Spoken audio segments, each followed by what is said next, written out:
ভোর ৫টা ঘুমন্ত শহরের মানুষ যখন ব্যস্ত হওয়ার অপেক্ষায়, তখন সূর্যের আলো তুরাগ নদী স্রোতে স্পর্শ করছে।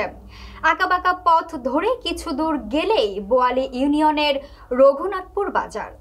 এই বাজারে জেলেরা ৩ ঘন্টায় মাছ বিক্রি করে আয় করছে লাখ টাকা। চ্যানেল এইচ এর গাজীপুর জেলা প্রতিনিধি মনির হোসেনের তথ্যচিত্রে দেখুন বিস্তারিত। রঘুনাথপুর গ্রাম ঘেঁষে বয়ে চলেছে গোয়াইলা নদী।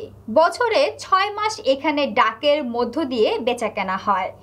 ছোট মাছ থেকে শুরু করে রুই, কাতলা, পুঁটি, চাপিলা, চিংড়ি, বাইং মাছ সহ বিভিন্ন প্রকারের মাছ। এসব মাছগুলো জেলেরা শিকার করেছেন গোয়াইলা নদী থেকে। স্থানীয় জেলেরা বলেছেন, রাত ৩টার দিকে ডিঙ্গি নৌকায় জাল তুলে সহকর্মীদের নিয়ে মাছ শিকারে নেমে পড়েন গোয়াইলা নদীতে। বর্ষাকালীন ৬ মাস এই নদী থেকে মাছ শিকার করেন তারা।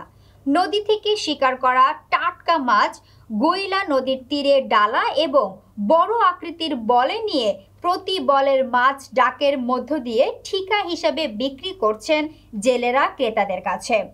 প্রতি ডালায় ভর্তি মাছ বিক্রি হচ্ছে ৬০০ থেকে ১৫০০ টাকায়।